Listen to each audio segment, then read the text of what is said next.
Welcome to Candela physics academy. ഈ വീഡിയോയിൽ നമ്മൾ ഡിസ്കസ് ചെയ്യാനായിട്ട് പോകുന്നത് കാറ്ററ്റ് കാറ്റഗറി 1 ഓൺലൈൻ കോച്ചിങ്ങിൽ ജോയിൻ ചെയ്തിട്ടുള്ള സ്റ്റുഡൻസിന് പ്രൊവൈഡ് ചെയ്യുന്ന മോക്ക് ടെസ്റ്റിന്റെ ഭാഗമായിട്ടുള്ള ക്വസ്റ്റ്യൻസ് ആണ്.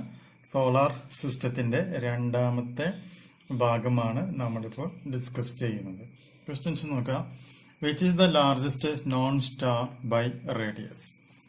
വലിപ്പത്തിന്റെ അടിസ്ഥാനത്തിൽ ഏറ്റവും വലിയ പ്ലാനറ്റ് അല്ലെങ്കിൽ ഗ്രഹം ഏതാണെന്നാണ് ചോദിച്ചേക്കുന്നത്. Question number 2, where is the HQ headquarters of the international astronomical union? International astronomical യൂണിയന്റെ ഹെഡ് ക്വാർട്ടേഴ്സ് തലസ്ഥാനം എവിടെയാണ്? Question number 2, after which mythological characters name did the solar system planets are named? അതായത് നമ്മുടെ mythology അല്ലെങ്കിൽ ഈ മതഗ്രന്ഥങ്ങളുടെ അടിസ്ഥാനത്തിൽ ഗ്രഹങ്ങൾക്ക്, solar സിസ്റ്റത്തിലുള്ള ഗ്രഹങ്ങൾക്ക് പേര് കൊടുത്തത് എപ്പോൾ മുതലാണ്? 4ാമത്തെ question, which is the number of the recognised dwarfs planets in the solar system? ഈ ഡ്വാർഫ്സ് പ്ലാനറ്റ് എന്ന് പറയുകയാണെങ്കിൽ കുള്ളൻ ഗ്രഹങ്ങൾ എന്നാണ്. അപ്പൊ എത്ര കുള്ളൻ ഗ്രഹങ്ങൾ? കുറെ കുള്ളൻ ഗ്രഹങ്ങളുണ്ട്, പക്ഷെ നമുക്കത് റെക്കഗ്നൈസ് ചെയ്യാൻ പറ്റില്ല, അല്ലെങ്കിൽ അംഗീകരിച്ചിട്ടുള്ള എത്ര കുള്ളൻ ഗ്രഹങ്ങൾ ഉണ്ടെന്നാണ് ചോദിച്ചേക്കുന്നത്. ഇതിന് 5ാമത്തെ question, which are terrestrial planets? Terrestrial പ്ലാനറ്റ്സിന്റെ എക്സാമ്പിൾ അല്ലെങ്കിൽ പ്ലാനറ്റ്സ് ഗ്രഹങ്ങൾ ഏതൊക്കെയാണ്? Question number 6, which is the smallest planet? ഏറ്റവും ചെറിയ ഗ്രഹം ഏതാണ്? Question number 7, which planet is the nearest to sun? സൂര്യന്റെ ഏറ്റവും അടുത്ത് വരുന്ന ഗ്രഹം ഏതാണ്? Question number 8, which planets in the solar system are devoid of natural satellites? Natural satellite, അതായത് ഭൂമിക്ക് ചന്ദ്രൻ എന്ന് പറയുന്നത് ഒരു സ്വാഭാവികമായിട്ടുള്ള ഗ്രഹമാണ്. അതുപോലെയുള്ള നാച്ചുറൽ ഉപഗ്രഹങ്ങൾ ഇല്ലാത്ത ഗ്രഹങ്ങൾ ഏതാണെന്നാണ് ചോദിച്ചേക്കുന്നത്. Question number 9, when a planet comes between the sun and earth it is called dash? സൂര്യനും ഭൂമിക്കും ഇടയ്ക്കായി ഒരു ഗ്രഹം വന്നാൽ അതിനെ പറയുന്ന പേര് എന്താണ്? Question number 10, which was the first spacecraft to visit Mercury? മെർക്കുറിയിൽ സന്ദർശിച്ച ആദ്യത്തെ അന്യഗ്രഹം അല്ലെങ്കിൽ സ്പേസ് ക്രാഫ്റ്റ് ഏതാണെന്നാണ് ചോദ്യം. 12, which planet is often called as morning star and the evening star? ഏത് ഗ്രഹമാണ് പ്രഭാത നക്ഷത്രം എന്നും പ്രദോഷ നക്ഷത്രം എന്നും അറിയപ്പെടുന്നത്? Question number 13, which gas is the main component of the atmosphere of Venus? വീനസിൽ കാണപ്പെടുന്ന പ്രധാനപ്പെട്ട വാതകം ഏതാണ്? 14, which planet surface features are named after historical and mythological woman? ഏത് ഗ്രഹത്തിന്റെ പ്രതലത്തിൽ കാണപ്പെടുന്നതിനെയാണ് നമ്മുടെ മിത്തോളജി അനുസരിച്ചിട്ടുള്ള അല്ലെങ്കിൽ ഹിസ്റ്റോറിയിലും മിത്തോളജിയും അനുസരിച്ചുള്ള സ്ത്രീകളുടെ പേരിൽ അടയാളപ്പെടുത്തിയിട്ടുള്ളത്? 15, which is the hottest planet? ഏറ്റവും ചൂടേറിയ ഗ്രഹം ഏതാണ്? 16, which planets day is longer than it's year? ഏത് പ്ലാനറ്റിന്റെ അല്ലെങ്കിൽ ഏത് ഗ്രഹത്തിന്റെ ഒരു ദിവസമാണ് അതിന്റെ ഒരു പരിക്രമണത്തിനേക്കാളും കൂടുതലായിട്ട് വരുന്നത്?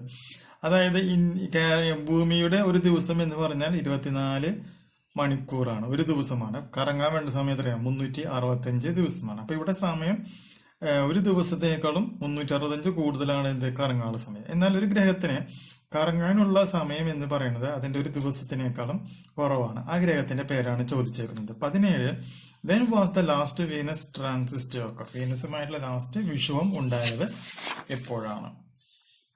18, the mean distance between the sun and earth is known as? സണ്ണും അതായത് സൂര്യനും ഭൂമിയും തമ്മിലുള്ള ഏകദേശ ദൂരം. 19, which planet is closest to the earth? ഭൂമിയുടെ ഏറ്റവും അടുത്ത് കാണപ്പെടുന്ന ഗ്രഹം ഏതാണ്? 20, which planet is named after the Roman god of war? റോമാക്കാരുടെ യുദ്ധദേവന്റെ പേരിൽ അറിയപ്പെടുന്ന ഗ്രഹം ഏതാണ്? 21, which is the red planet? ആരാണ് ചുവന്ന ഗ്രഹം? 22, Olympus Mons, one of the highest mountain in solar system, situated in which planet? Olympus Mons എന്ന് പറയുന്ന ഒരു അഗ്നിപർവ്വതമുണ്ട്. അത് സോളാർ സിസ്റ്റത്തിലെ എവിടെയാണ് അല്ലെങ്കിൽ ഏത് ഗ്രഹത്തിലാണ് കാണപ്പെടുന്നത്? 23, what gives the red orange appearance of the Martian surface? അതായത് വ്യാഴത്തിന്റെ സർഫസിൽ റെഡ് കളർ പ്രൊവൈഡ് ചെയ്യുന്നത് എന്താണ്? 24 വിച്ച് ആർ ഔട്ടർ പ്ലാനറ്റ്സ്. എന്താണ് ഔട്ടർ പ്ലാനറ്റ്സ് എന്ന പേരിൽ അറിയപ്പെടുന്നത്? 25 which is the largest planet of the solar system.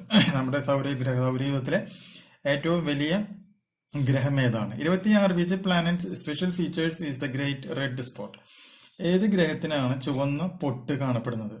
27 which planets has light and dark belts parallel to its equator.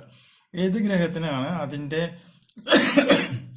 ഇക്വേറ്ററിന് തിരശ്ചീനമായിട്ട് കറുത്ത നിറത്തിലുള്ള വലയങ്ങൾ കാണപ്പെടുന്നത്? 28 which is the fastest rotating planet. ഏതാണ് ഏറ്റവും സ്പീഡിൽ സ്വയം കറങ്ങുന്ന പ്ലാനറ്റ് അല്ലെങ്കിൽ ഗ്രഹം? 29 Jupiter completes an orbit sun in every dash years. അതായത് ജൂപ്പിറ്റർ എന്ന് പറയുന്നത് എത്ര വർഷം കൊണ്ടാണ് സണ്ണിനെ അല്ലെങ്കിൽ സൂര്യനെ വലയം ചെയ്യുന്നത്? 30 the famous asteroid belt is situated between which planet. Asteroid belt ഏത് ഗ്രഹങ്ങൾക്കിടയിലാണ് കാണപ്പെടുന്നത്? 31 which is the largest satellite in the solar system. സൗരയൂഥത്തിലെ ഏറ്റവും വലിയ ഗ്രഹം സാറ്റലൈറ്റ് ഉപഗ്രഹം ഏതാണ്? 32 which is the second largest planet of the solar system. Solar സിസ്റ്റത്തിലെ രണ്ടാമത്തെ ഏറ്റവും വലിയ ഗ്രഹം ഏതാണ്? 33 which planet peculiar feature is the beautiful ring. മനോഹരമായ വലയങ്ങൾ കാണപ്പെടുന്നത് ഏത് ഗ്രഹത്തിനാണ്?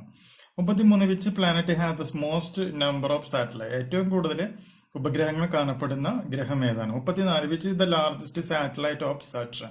ശനിയുടെ ഏറ്റവും വലിയ ഉപഗ്രഹം ഏതാണ്? 35 which planet has the least specific gravity. ഏത് പ്ലാനറ്റിനാണ് ഏറ്റവും കുറവ് ഗ്രാവിറ്റി, അതായത് ഗ്രാവിറ്റി എന്ന് പറഞ്ഞാൽ അറിയാലോ 9 ഈ ആക്സലറേഷൻ ഡ്യൂ ടു ഗ്രാവിറ്റി അനുഭവപ്പെടുന്നത്? 36 which planet was discovered by William Herschel in 1781. William Herschel കണ്ടുപിടിച്ച ഗ്രഹം ഏതാണ്? 37 Uranus orbit the sun once in every dash. Uranus സൂര്യനെ കറങ്ങാടുക്കുന്ന സമയം. 38 the name of which planet satellites are taken from characters in the works of Shakespeare and Alexander Pope. 39 which is the largest satellite of Uranus. Question number 40. Which is the farthest planet in the solar system? 41. Which planet was discovered by John Galley and Urbain Verrier in 1846? 42. Which planet special feature is the great dark spot? 43. Neptune orbits the sun once in every dash years. 44. Which is the largest satellite of Neptune? 45. Which planet moon are named after lesser sea gods? 46. Which is the largest asteroid? 47. Which comet is visible once in 76 years? 48. The tail of a comet is visible due to which phenomenon of light? Part 2 നമ്മൾ മൊത്തം 48 questions ആണ് ഉൾപ്പെടുത്തിയിട്ടുള്ളത്. 30 വരെയുള്ള questions ആണ് crash കോഴ്സിലെ സ്റ്റുഡൻസിന് ഉണ്ടാവുള്ളൂ. 32 മുതലുള്ള ക്വസ്റ്റ്യൻസ് ഒക്കെ ഇനി ഹയർ ഫീസ് പേ ചെയ്തിട്ടുള്ള സ്റ്റുഡൻസിനായിരിക്കും.